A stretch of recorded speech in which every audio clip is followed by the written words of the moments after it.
Hey folks, how you doing? This is part 3 of the Grasping Vines series. So if you join me for part 1 and 2, I'd just like to thank you for coming along with me. There won't be many more videos like this in the future. I'm aware that explaining my adventures on here probably isn't the best move as an aspiring dungeon master, but I'm glad I got to share this with you. This adventure is going through quite a change anyway. It will look considerably different very soon. So, part 3 of the battle. When I ran this adventure, I didn't actually get the chance to use everything that I had written down, which is a shame because I had some pretty cool stuff lined up. Best believe I'm going to reuse it for a future adventure. Following the note, the adventurers head to the arena. That is where they will find Oscar Danlis just stood there waiting for them.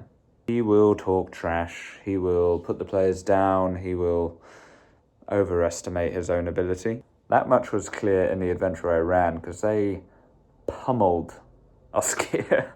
It wasn't even a fair fight. To be fair, we were running out of time a bit, so I was quite glad for that, and I think they found it quite satisfying to beat the crap out of him. I made a custom stat block for him. He's basically an Eldritch Knight fighter. The fun thing that I didn't get to do in the session is that, if you recall, this arena is alive. The terrain will adapt to the emotions of the people fighting.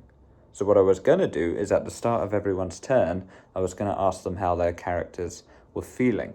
And based off of the dominant kind of emotion in the arena, would determine if the landscape stays the same or it shifts. Same with the weather. If they're angry, primarily, then it would be cracked badlands, it would be arid, hard rock. If they're disgusted, it would be like a murky bog. If they're happy, it would have been grassy plains. If they were surprised, it would have been a volcanic area. If they were afraid, perhaps, it would turn into dark caverns. And basically, depending on how many different emotions are in the place will depend on what the atmosphere is like, what the weather is like. If there are 5 different emotions in the arena, there would be this really loud, great gusty gale going about the place, and I would have improvised basically how that affected the combat. For example, if there is this great howling gale, then they would struggle to hear each other. They would struggle to stay on their feet, maybe any disadvantage against checks to resist falling prone, perhaps. Or disadvantage on ranged attacks as arrows go flying in the wind. Stuff like that, and I'm quite regretful I didn't get to do that. But I will in the future. Oscar himself, he has this pole hammer. He has a number of spells at his disposal as well. He also has the lucky feat, and for those that don't know, that means he can give himself advantage or the enemy disadvantage 3 times. He has second wind, he has action surge, but still there's only one man versus the party, so it won't be a very long fight. I am going to change this fight up for the next iteration of this adventure. As the battle draws its conclusion, which the party did in spectacular fashion, they blew half his jaw off and then got a unicorn to end him. It's a long story. But basically, Delion, having seen what happened to Oscar, she will give herself up and give herself over to the party. Now, this is something I've learned recently.